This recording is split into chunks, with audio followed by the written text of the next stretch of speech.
Palavra da Verdade, com Hernandes Dias Lopes. Meus amados, nós vamos então abrir a palavra de Deus no livro de Gênesis, capítulo 26. Gênesis, capítulo 26.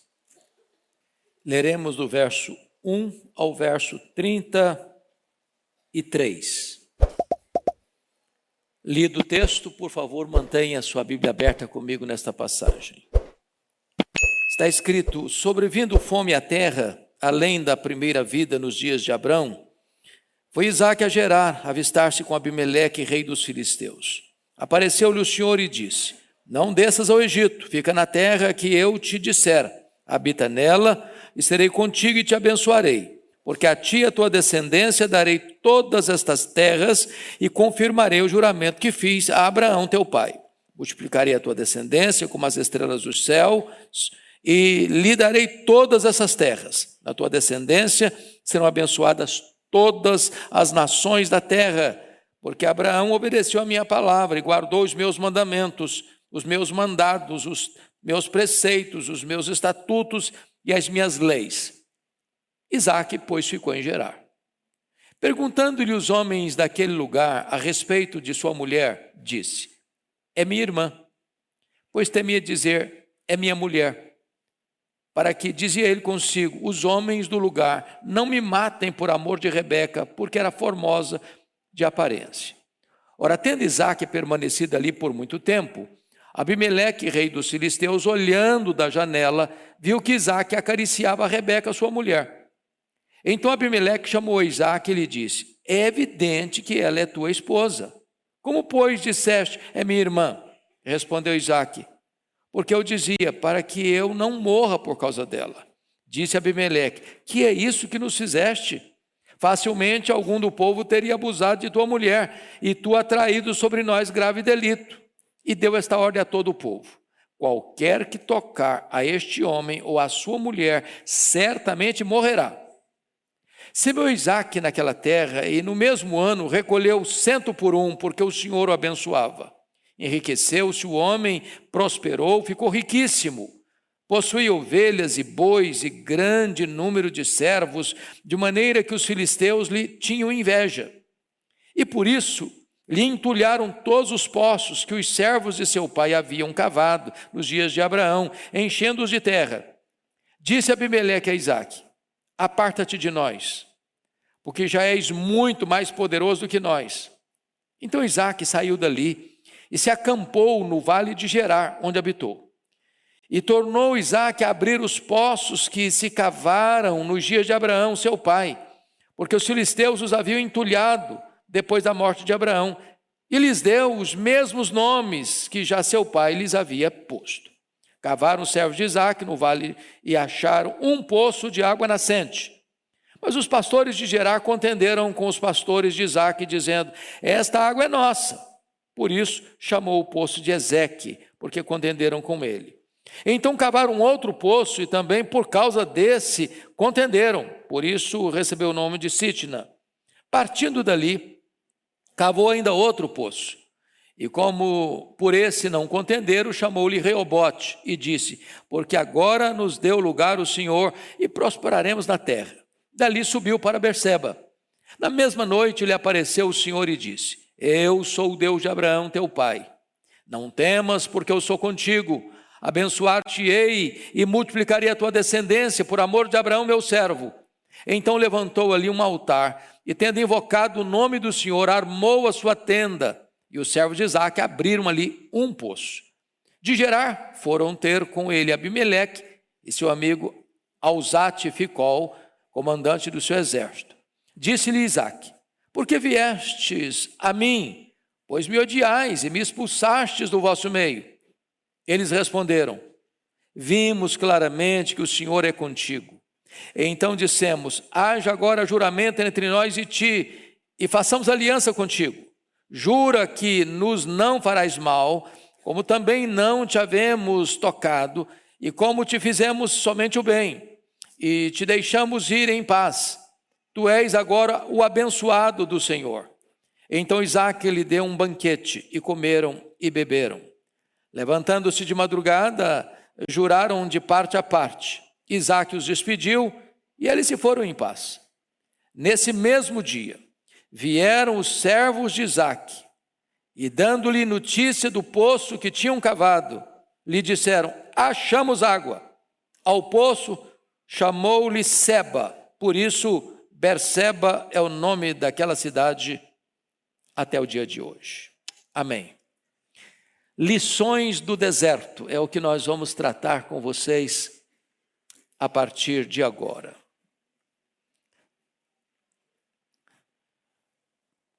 A crise não é uma coisa nova. Ela é tão antiga quanto a história humana. Hoje nós lidamos com crises medonhas, crise na família, crise no governo, crise nas instituições, crise até na igreja, crise econômica, crise espiritual. A crise certamente gera para todos nós medo, instabilidade, insegurança. Esse texto retrata uma crise medonha, não uma crise periférica, não uma crise superficial, mas uma crise profunda, porque se tratava daquilo que é essencial, a sobrevivência. A terra estava assolada pela fome, pela escassez de pão, pela seca severa. As colheitas não vinham, a provisão não existia, a despensa estava vazia. E então o desespero era extremamente preocupante para aquele povo. E é nessa conjuntura aqui que nós encontramos Isaque, enfrentando uma crise de sobrevivência. Então, à luz desse texto, quero observar com vocês princípios ou lições do deserto. A primeira lição é que no deserto da crise precisamos seguir a orientação de Deus. Veja comigo o verso 1 e 2, que sobrevindo fome à terra, já tinha existido outra, além da primeira vida nos dias de Abraão. Foi Isaque a Gerar, foi se avistar com Abimeleque, rei dos filisteus, quando lhe aparece o Senhor e disse: não desças ao Egito, fica na terra que eu te disser. Naquela época, descer ao Egito era a melhor proposta. Era você emigrar da sua terra, sair da sua terra, para ir para o celeiro do mundo. O Egito, às margens do Nilo, ficava as terras mais férteis, mais produtivas do mundo. Em tempos de crise, o Egito era o país ou o império que abastecia o mundo. Então, ir para o Egito é fugir da fome. Ir para o Egito é ter prosperidade. Ir para o Egito era ter abundância. O problema é que o Egito era uma terra perigosa. No passado, o pai de Isaque, o Abraão, nessa mesma crise de fome, ele foi para o Egito. Ele desceu ao Egito. E a vida dele se encrencou ali. E a história da humanidade mudou, porque Abraão desceu ao Egito. Porque lá ele mentiu. Porque lá ele adquiriu riquezas que foram um problema na vida dele, gerando a crise com Ló.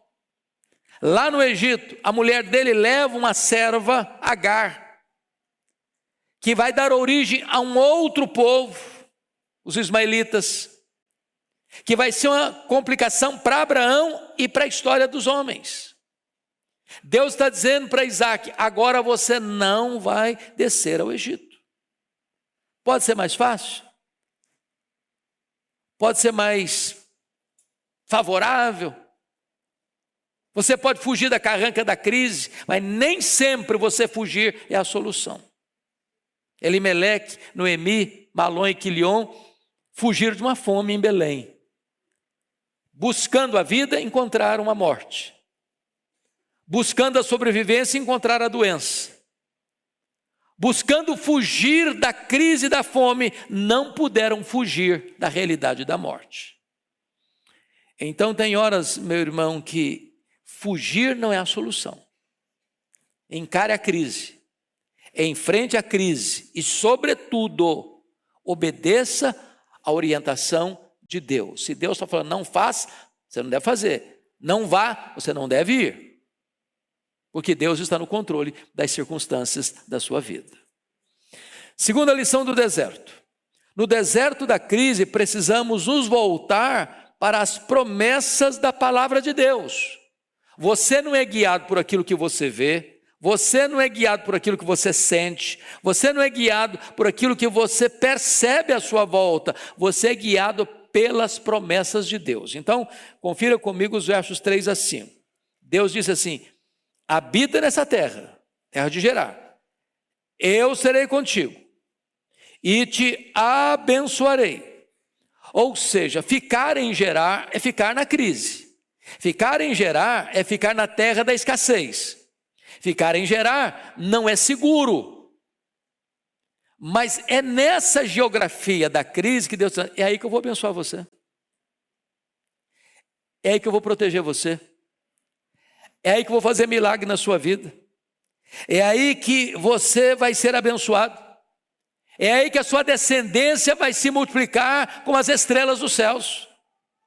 É aí que você vai escutar de mim a promessa que eu darei a você e a sua descendência essa terra. Meus amados irmãos, essa lição é tão preciosa, porque Deus está dizendo o seguinte: não fique com medo do seu futuro, não. Você está olhando para frente, meu Deus, como é que vai ser? O solteiro, como é que eu vou fazer para casar? Os casados estão perguntando, como é que eu vou fazer para criar meus filhos? Os idosos estão perguntando, como é que eu vou fazer para pagar o plano de saúde na minha velhice?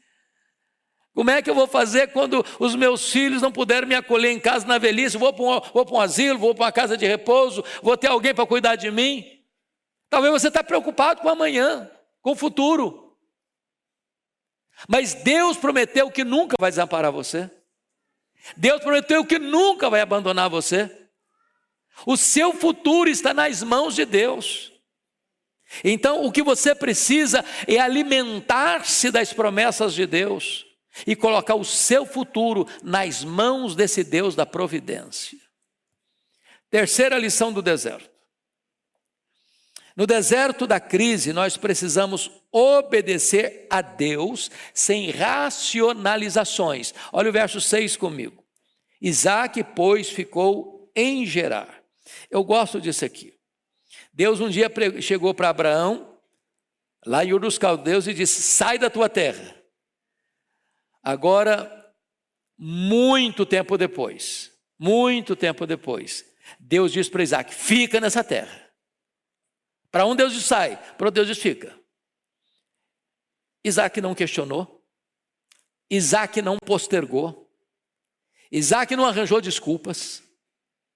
Isaac pôs dizer: Senhor, aqui é complicado, eu preciso sobreviver, eu tenho que ir para um lugar que tem pão, eu preciso ir para um lugar que tem emprego, eu preciso ir para um lugar que eu tenha futuro, eu preciso de um lugar que eu possa ter esperança em criar meus filhos. E ele recebe de Deus uma ordem e ele obedece, sem racionalizações. Deus às vezes dá algumas ordens para nós: não desça o Egito, fique em Gerar. Deus dá uma ordem para Abraão: agora você vai em Moriá e oferece seu filho em holocausto. Tem hora que Deus requer de você algo difícil, impossível. O segredo da vida vitoriosa é obedecer a Deus. Você pode não estar vendo, você pode não estar sentindo, você pode não estar vendo evidências, mas na obediência está a bênção de Deus para a sua vida. Obedeça. E obedeça sem racionalizações. Quarta lição do deserto. No deserto da crise, precisamos saber que a tentação vem depois de uma grande bênção. Versículos 7 a 11. Olha que coisa interessante. Foi logo depois da obediência dele, está escrito no verso 6, Isaac, pois, ficou em Gerar, e agora eu chego em Gerar. Deus, é aqui que você vai ficar. Bom, o fato de você ficar aqui, Isaac, não lhe dá o direito de transigir com valores absolutos. O fato de você me obedecer é aqui que você vai ficar, Isaac. Não dá a Isaac o direito de fazer qualquer coisa. Quando ele chega na terra, ele imita o pecado do seu pai Abrão. O seu pai Abrão desceu ao Egito e os patriarcas tinham uma virtude, viu? Gostavam de casar com mulher bonita. Perceberam isso? A Sara era bonita, a Rebeca era bonita, a Raquel era bonita. E casar com mulher bonita para eles era um problema, porque os homens disputavam com seus olhares essas mulheres. E agora ele chega em Gerar, ele não fala não, ele pensa. Ele pensa. Quando perguntarem, e essa mulher aí? Rebeca. Ele responde, ela é minha irmã. Bom, mas quando ele diz que ela é minha irmã, ele está botando a coitadinha da Rebeca numa vitrine. Ele está expondo a sua mulher. Ele está criando uma fissura no seu casamento. Ele está gerando uma crise conjugal. Porque agora essa mulher está disputada no disputado mercado conjugal. E certamente ela passou a ser observada. Até o dia que o rei, Abimeleque, consegue do seu palácio, que devia ter um lugar mais privilegiado de se ver o que estava acontecendo, e o olhar dele está endereçado para a casa do Isaac. Talvez cobiçando a irmã do Isaac, entre aspas. Quando percebe que o Isaac está acariciando a Rebeca. E então o rei vai confrontá-lo. Fala, que negócio é esse, rapaz? Essa mulher não é sua irmã coisa nenhuma. É a sua esposa. Que negócio é esse? Ao Isaac confessa, não, na verdade eu falei que é minha irmã porque eu fiquei com medo. De que alguém se interessasse por ela e acabaria me matando para ficar com ela. Então, para preservar a minha vida, eu contei essa mentira. E agora o rei o exorta, que negócio é esse? Você poderia colocar os meus servos e a mim numa grande enrascada, traz uma maldição sobre a nossa vida. Então chama a sua atenção para 3 coisas. Primeiro, versículo 7, mentira contada. Segundo, mentira descoberta, versículos 8 e 9. Terceiro, mentira reprovada, nos versos 10 e 11. Agora preste atenção. No ato de obediência a Deus, o Isaac transige com a coisa que não se pode transigir. Se você perceber nas entrelinhas, no próximo passo, que é o capítulo 27, não sabemos quanto tempo depois, o Isaac já está bem idoso, já não está enxergando direito, e já não tem mais diálogo entre Isaac e Rebeca. A Rebeca escuta o marido dela atrás da porta.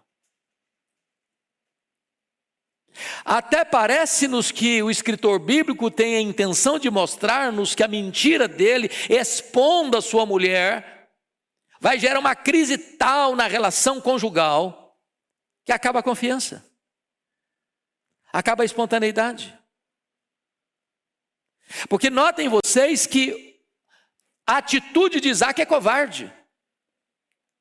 A atitude de Isaac é o contrário do amor. Qual o papel do marido? É amar a sua esposa e dar a vida por ela. Mas ele usa a sua mulher como escudo para se proteger.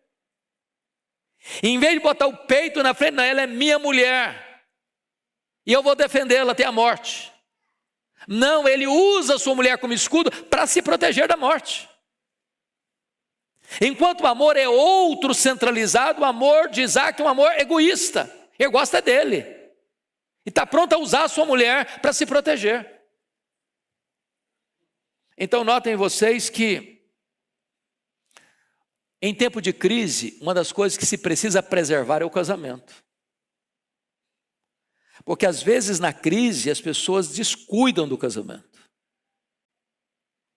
E você pode ter prosperidade, você pode ter pão com fartura, você pode ter promoção no emprego, você pode ter sucesso financeiro, você pode ser muito bem sucedido na sua empresa, você pode ser o CEO da sua empresa, você pode ter o melhor salário da sua empresa, você pode ter uma carreira brilhante, mas se você perde o casamento, você perdeu a base da vida. Se a sua família ruir, o seu sucesso tem sabor de cinza. Seu troféu é troféu de palha. Quinta lição do deserto. No deserto da crise, precisamos desafiar os prognósticos pessimistas. Olha o versículo 12 comigo, por favor. Versículo 12. Você pode ler comigo o verso 12, toda a igreja? Vamos juntos? Semeou Isaque naquela terra, e no mesmo ano recolheu 100 por 1, porque o Senhor o abençoava. Meus irmãos, isso é impressionante. Porque veja bem, olha a bondade de Deus. Deus não é caprichoso. Deus não é melindroso. O servo dele erra, falha, peca, se recompõe. Deus perdoa, Deus abençoa. Deus podia dizer: ô Isaque, já que você está fazendo tudo errado, agora eu vou deixar você se virar. Vou encolher minha mão, não vou abençoar não. Mas depois de uma repreensão, e é o ímpio que está repreendendo um servo de Deus, diz o texto que ele semeou naquela terra. Que terra? Terra de Gerar. Num tempo de fome, num tempo de escassez. E ele colheu 100 por 1. Isso é uma colheita exponencial. Mas por que ele colheu a 100 por 1? O versículo 12 também responde. Porque o Senhor o abençoava. Então, vamos aplicar isso aqui para nós. Você devia parar um pouquinho de reclamar da empresa que você trabalha.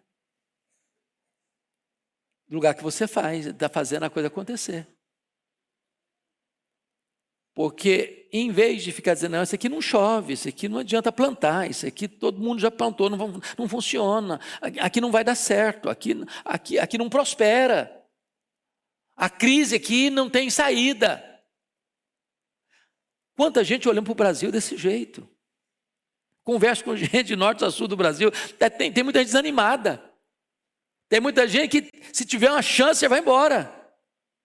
Eu não estou dizendo que você não possa ir embora um dia, que você não possa morar num outro país, que você não possa emigrar e fazer a sua carreira fora daqui. Eu estou dizendo que às vezes a gente aumenta tanta carranca da crise, não tem saída para mim. Semeia nessa terra. Deus pode fazer você prosperar. Deus pode fazer você colher 100 por 1. Porque o que faz você ir para frente é a bênção de Deus. Não é a sua inteligência, não é a sua capacidade apenas não é a sua destreza não são seus cursos, não são seus cursos de pós-graduação, de mestrado, de doutorado, de pós-doutorado. Isso tudo é bom, isso é tudo maravilhoso, mas o que é necessário e fundamental para você ir para frente é a bênção de Deus. É a bênção de Deus.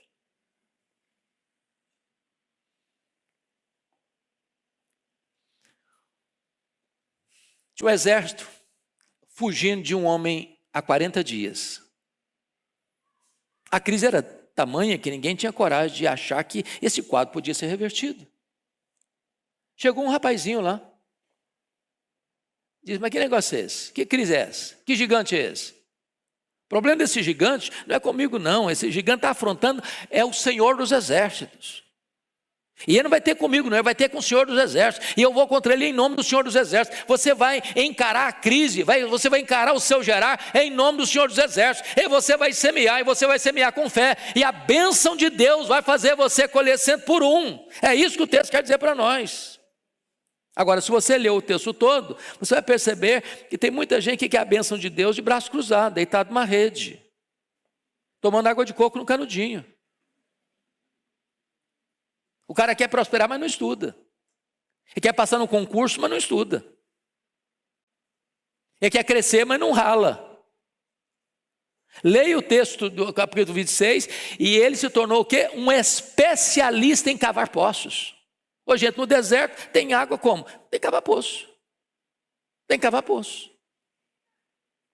E onde cava um poço tem água. E quando tem água tem vida, e quando tem vida tem prosperidade, e aí tem bênção, e aí a coisa começa a acontecer. Então note você que existem duas coisas: a bênção de Deus e o trabalho do homem. Deus não premia a preguiça. Deus premia o empreendedorismo, a coragem, a fé, o preparo. Então o texto vai nos mostrar que esse indivíduo tornou-se um especialista. Deixa eu contar uma cena interessante para vocês, de um engenheiro chamado Charles Steinmetz. Charles Steinmetz foi um engenheiro que montou a fábrica Ford. Vocês sabem disso, que até Henry Ford, só rico tinha carro. Um dia Henry Ford disse o seguinte: eu vou fazer um carro para o povo usar, acessível ao povo. E o engenheiro que ele chamou para montar a fábrica Ford chamava Charles Steinmetz. Era um anão com o corpo retorcido, mas com a cabeça brilhante. Depois de montada a fábrica Ford, anos trabalhando, crescendo, produzindo, etc. e tal, um dia houve uma pane na fábrica, uma semana inteira parada. Técnicos, engenheiros vieram, ninguém resolveu o problema, ninguém. Muito prejuízo. A Henry Ford lembrou do Charles Steinmetz, mandou chamá-lo. Ele veio, mexeu aqui, mexeu ali, mexeu lá. Em menos de uma hora, tudo voltou a funcionar. Mandou a conta para Henry Ford, $10.000. Embora Henry Ford era muito rico, mas achou despropositada a conta. Mandou um memorandozinho de volta. Ô Charles Steinmetz, você vai me cobrar $10.000 por menos de uma hora de trabalho? Que negócio é esse? Você está me explorando? Charles Steinmetz descreveu a conta. Pelo tempo gasto em mexer nos seus motores, eu vou lhe cobrar $100. Pelo conhecimento técnico, para resolver o problema, eu vou lhe cobrar $9.900. Total, $10.000. Pagou a conta sem reclamar. Ele estava diante de um especialista. Meus irmãos, o mundo hoje é o mundo dos especialistas. Se vai fazer salgadinho, tem que ser o melhor salgadinho. Se você vai fazer limpeza numa casa, tem que ser a melhor limpeza. Se você vai ser professor, vai ter que ser o melhor professor. Se você vai ser um comerciante, é o melhor comerciante. Se você vai fazer comida num restaurante, hoje, gente, tem que ser a melhor comida. Eu não sei quanto a vocês, mas eu vou em restaurante que tem 10 anos, 20 anos que está ali, não sabe fazer arroz com feijão, que é o básico da culinária brasileira. Aí você vai num restaurantezinho que faz arroz e feijão bem temperado, você fica freguês. Você vai ser advogado, engenheiro, médico, professor, o que for, você precisa se especializar. Isaac era um especialista. O sucesso dele não foi só porque a bênção de Deus, não. Deus olhou o trabalho dele, ele plantou, ele cavou poços, ele abriu poços, ele desenterrou poços. Onde esse camarada ia, ele era um empreendedor. Sexta lição do deserto. No deserto da crise podemos experimentar os maiores milagres de Deus. Olha comigo, por favor, os versos 12 a 14. Você pode ler comigo 12 a 14? Vamos juntos? Semeou Isaac naquela terra, e no mesmo ano recolheu 100 por 1, porque o Senhor abençoava. Enriqueceu-se o homem, prosperou, ficou riquíssimo. Possuía ovelhas e bois e grande número de servos, de maneira que os filisteus lhe tinham inveja. Então veja você que ele colheu a 100 por 1 no deserto, na seca. Diz o texto que ele se enriqueceu, que ele prosperou, que ele ficou riquíssimo. Tornou-se um próspero empresário rural. Primeiro porque o Senhor o abençoou. Segundo, porque ele teve diligência para trabalhar. Agora, eu queria que você lesse comigo em Provérbios uma coisa muito linda. Provérbios retrata para nós que diligência no trabalho e bênção de Deus caminham juntas. Abra aí, por favor, em Provérbios 10:4, sem tirar aqui de Gênesis, nós vamos voltar para cá. Provérbios,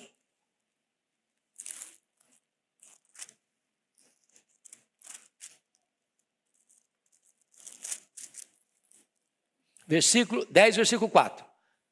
Toda a igreja comigo, por gentileza. O que trabalha com mão remissa empobrece, mas a mão dos diligentes vem enriquecer-se. Gente, a palavra remissa é lerdo. O que trabalha como um lerdo, preguiçoso, empobrece. Mas a mão dos diligentes vem o quê? Enriquecer-se. Dá uma olhadinha agora, capítulo 13, verso 4 de Provérbios. Leia comigo. 13:4, toda a igreja. O preguiçoso deseja e nada tem, mas a alma dos diligentes se farta. Agora 28:19, Provérbios.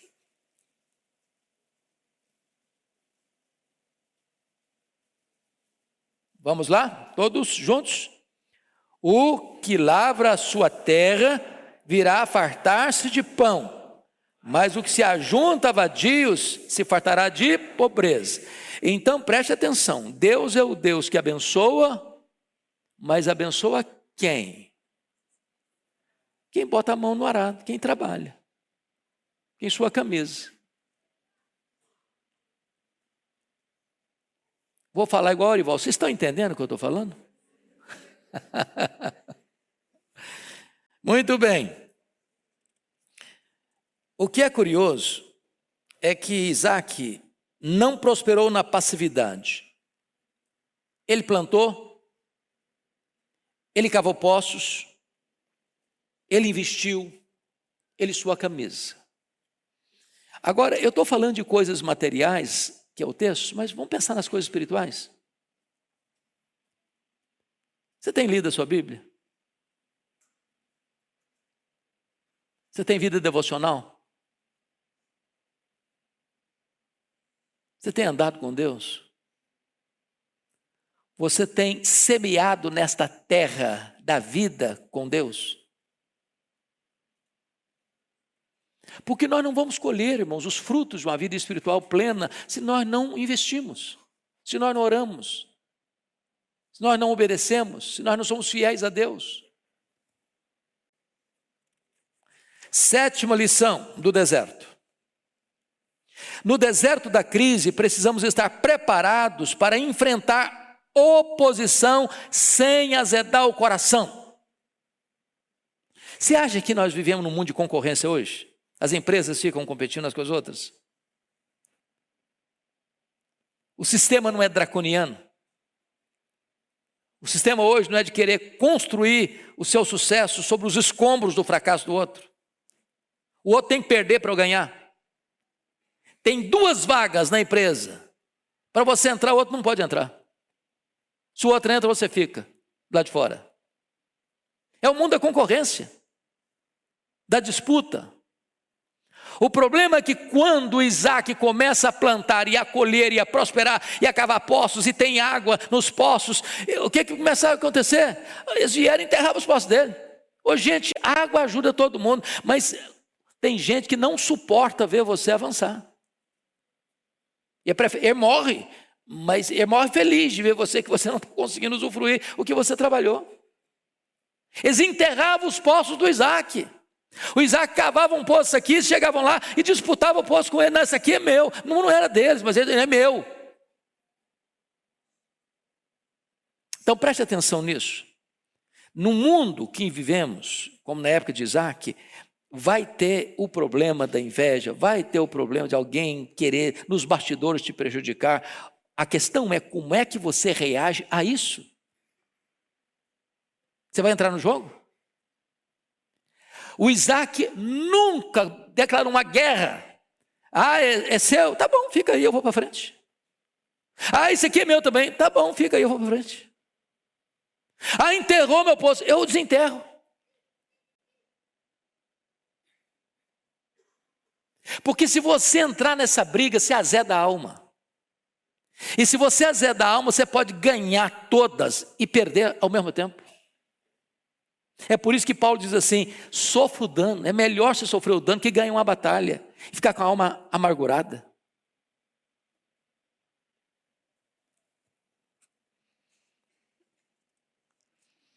Agora, notem comigo, por gentileza, o verso 14b, que está escrito que, em virtude da prosperidade de Isaque, os filisteus lhe tinham inveja. Qual foi o resultado da inveja deles? Versículo 15: lhe entulharam quantos poços? Todos os poços. O que mais aconteceu? Versículo 16: o rei chegou para ele, Abimeleque, e disse: vai embora daqui, aparta-te de nós. Qual o argumento que ele usou? Você já está mais forte que a gente. O que Isaac fez? Se defendeu, contratou um advogado, foi para uma banca de advogados, foi na justiça defender seus direitos? Não. O que está escrito? Versículo 17: Isaac saiu dali. Ao sair dali, o que ele continuou fazendo? Versículo 18: continuou abrindo poços. Abrindo poços. Mas ele fez algo maravilhoso aqui que eu queria chamar a sua atenção. Você não pode prosperar de verdade sem tomar a decisão de perdoar quem prejudica você.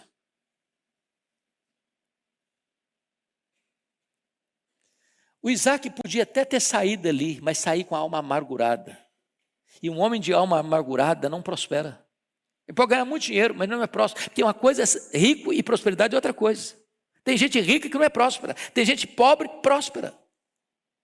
O próspero é aquele que está bem com a alma dele, está bem com Deus, está bem com as pessoas. Não importa as circunstâncias que nós cantamos aqui, ele está bem, está bem.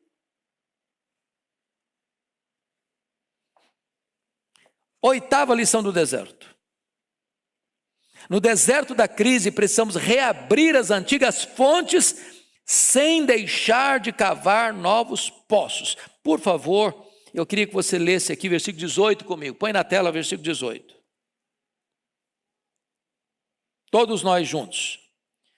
E tornou Isaque a abrir os poços que se cavaram nos dias de Abraão, seu pai, porque os filisteus os haviam entulhado depois da morte de Abraão, e lhes deu os mesmos nomes que já seu pai lhes havia dado. Então, primeira coisa, filho, volta lá no passado e limpa os poços, lá do passado.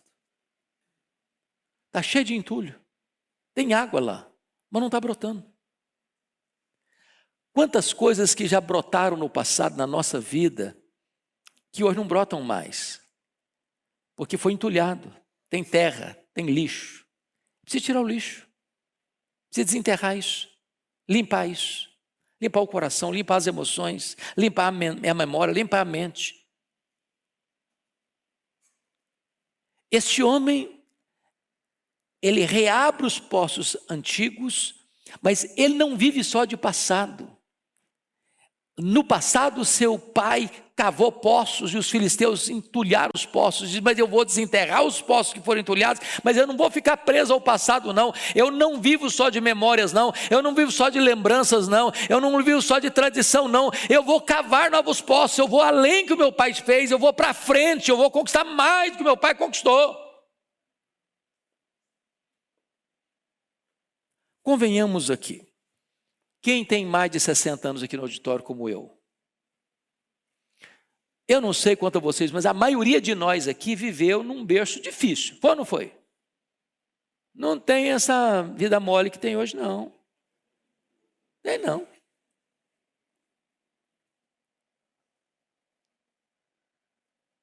Quando meu pai ia na cidade e eu comia um PF com ele, aquilo era um negócio extraordinário para mim, comer um PF.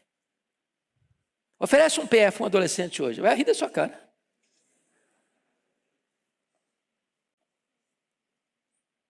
Meu sonho de adolescente é ter uma bicicleta velha, eu não tive. Como criança, eu tive um brinquedo comprado em loja, um carrinho de plástico. Só um. E não fiquei traumatizado. Louvado seja Deus.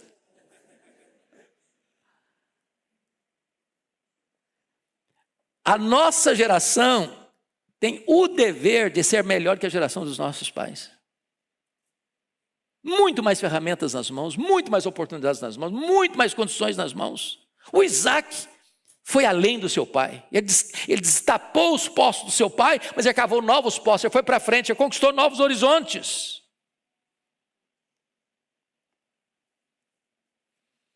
Então, pega o legado do seu pai, viu? Vocês moços aqui, os rapazes, gente solteira aqui, levanta a mão. Quem é solteiro? Vocês precisam pegar o legado de seus pais. Aproveite isso e vá para frente. Sejam mais crentes, sejam mais piedosos, sejam mais cheios do Espírito Santo, sejam mais entusiasmados com a obra de Deus. Nona lição do deserto. E vamos encerrar com a próxima. No deserto da crise, precisamos tirar o entulho dos filisteus para que a água possa jorrar. Versículo 18. E vamos pegar isso aqui como uma coisa espiritual. Tem muita gente hoje que não consegue prosperar espiritualmente, porque a vida dele está um poço cheio de entulho dos filisteus. O que é que você está vendo? O que é que você está assistindo? Ontem eu fiquei perplexo, estava pregando no Rio, me hospedei no hotel dentro do aeroporto de Santos Dumont. Quando você dobra para chegar no aeroporto, eu vi uma fila imensa, mais de 1 quilômetro. Isso era 11h30 da noite. E eu fiquei, mas como assim uma fila 11h30 da noite? Era para entrar numa boate. E eu levantei 5 horas da manhã, com um batuque terrível. Falei, meu Deus, que batucada é essa? Aí me lembrei, era boate. 5 da manhã. 5 da manhã. O que as pessoas estão vendo hoje? O que elas estão assistindo? O que elas estão ouvindo? O que elas estão lendo?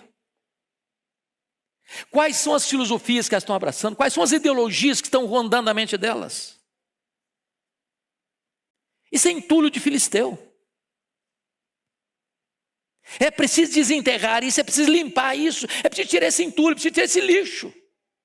Se você quiser experimentar as águas abundantes de Deus jorrando da sua vida, você ser uma pessoa cheia do Espírito Santo, é preciso tirar o entulho dos filisteus. 10º e último lugar, 10ª lição do deserto.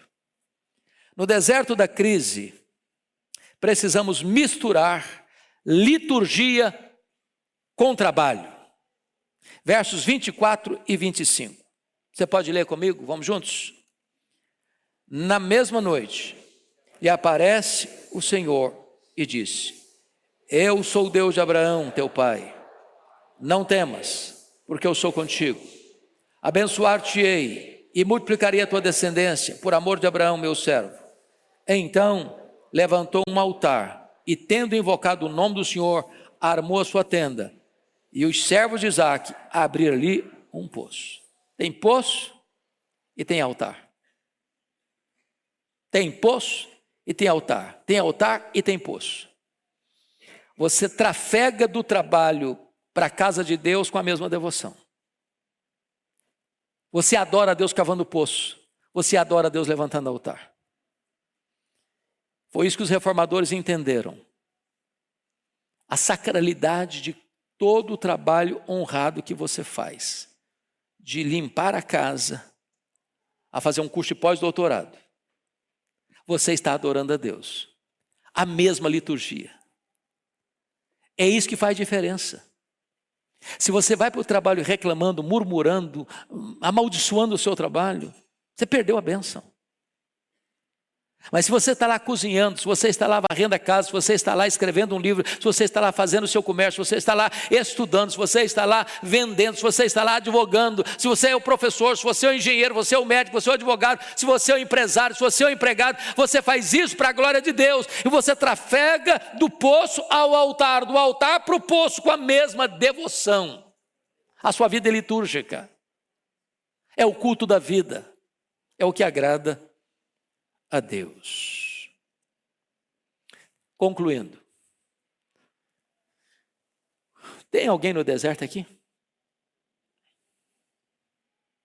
Tem alguém passando alguma crise aqui? Quem sabe Isaac nos tome pela mão nesta noite e nos ensine a lidar com a crise do deserto, porque o seu deserto pode florescer. E você pode semear nesse deserto e colher 100 por 1. Você pode cavar poços e encontrar vida. Você pode limpar os poços e experimentar as vitórias que aqueles que viveram no passado experimentaram. O Deus de Abraão, o Deus de Isaac, o Deus de Jacó.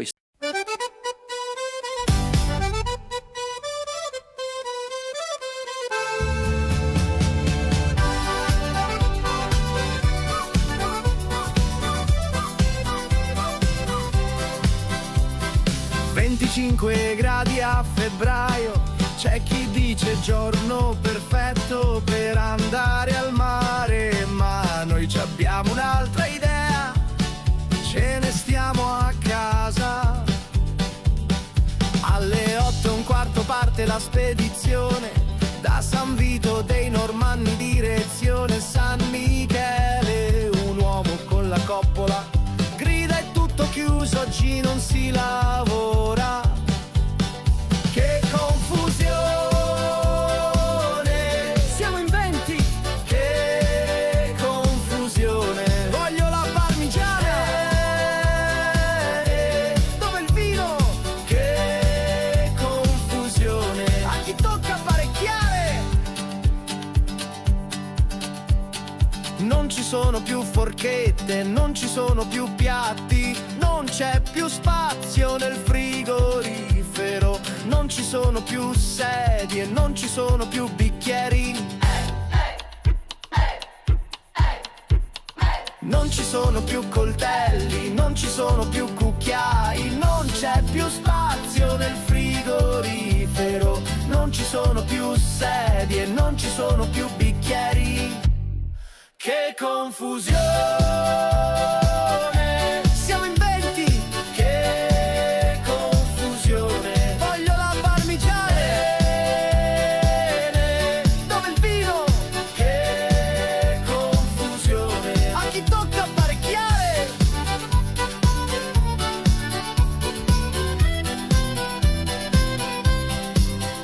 Se non mi liberi subito quella padella, non lo so che ti faccio. Amore, è finito il caffè, mi presti il tuo e te lo rifaccio.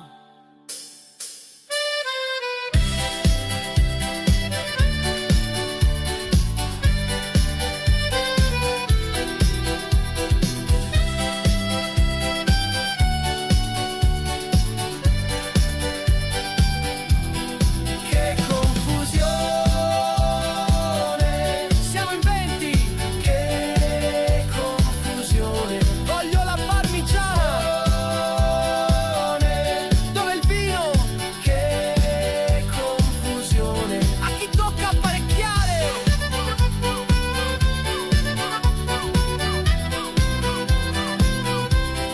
Che confusione.